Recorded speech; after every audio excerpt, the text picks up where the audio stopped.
Frank Lampard was obviously a legendary player. In the modern game, does that have any? Do you have any advantage from going into dressing room because you had a stellar playing career over another manager? Do you think, or do you think the players it gives you more of an opportunity with the team you're managing, or does it make no difference anymore what level, whether you play at a high level, a low level, or not at all? I don't know.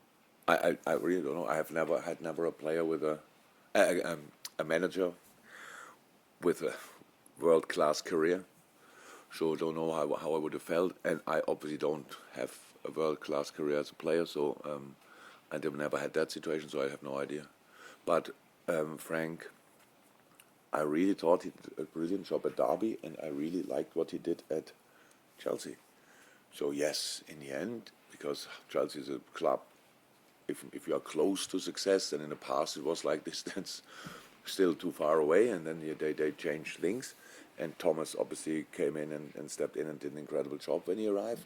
But the way Chelsea played, I thought you could see really what they wanted. And at Derby it was obviously really good for the first job. So Everton is something completely different. That's a different situation when you are fighting for staying in the league.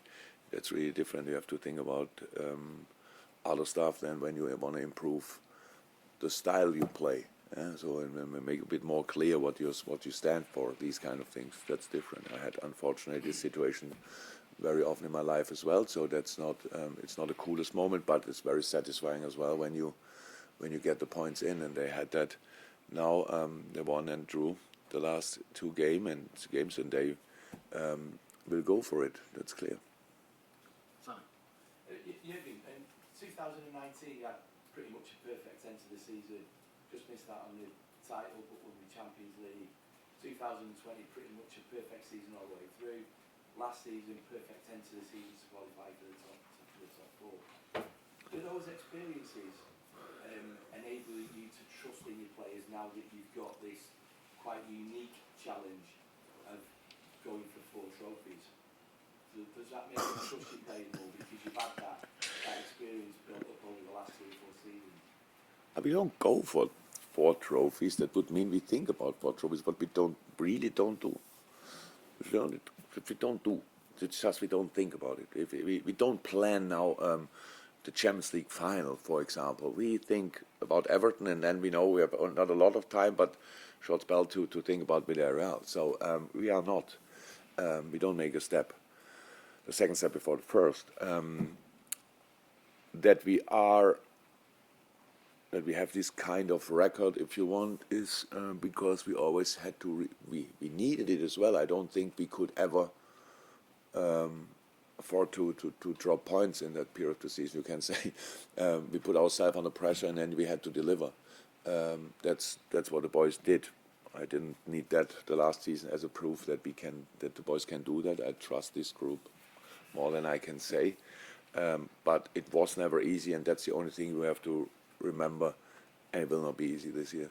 It will be incredibly difficult. But the only way I know is to do it really step by step, game by game, and that worked for us in the past, and that's what we try again.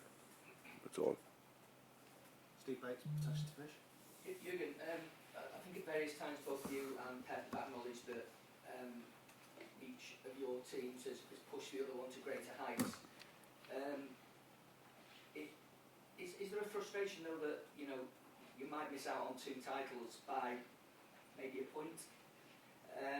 That is a frustration that you've come up against another great team in an era where you've got an incredible team reaching incredible standards. Is that a frustration that you might not win what maybe this team deserves? No. I know what you mean. I think I said it before. If Man City would not be there, we probably would have won one more at least. That's how it is. If Pep would not be the manager is, I would have won probably 1 or 2 more with Dortmund, in the cup final maybe, stuff like this. I think no. It's not at all frustrating. I always respected in my life if somebody was better than me. That's easy because so many people are better than me. And when you were in school, I never hated the guy who was the best in the class and thought, oh, why are you so good? Never. I think life makes absolute sense that you learn to accept your own strengths and weaknesses, work on the weaknesses, and maybe a little bit on the strengths, these kind of things. It's absolutely fine. I feel a little bit for our people. It would be nice if they could celebrate more often, but that's it. For me, a second place. When I look back on my career, I will not think, they were only second. I'm not that person. So I enjoy the journey a lot. And if you do that, you have more good days than bad days. Because there might be one day when we don't win, I don't know. That's not a good day, but all the others leading to that day were really good. And if you don't appreciate them, then that's you make a mistake, because that makes your life less enjoyable. And I think the team will still get the respect and be seen as a great team. Probably not. Not their respect they would deserve, because the world is obsessed with first place. It's fine. But they get enough respect, if you know. But we are not. Why would do we talk now? That's really funny to hear. But most of the time we talk about we win everything, and now we talk about we win nothing.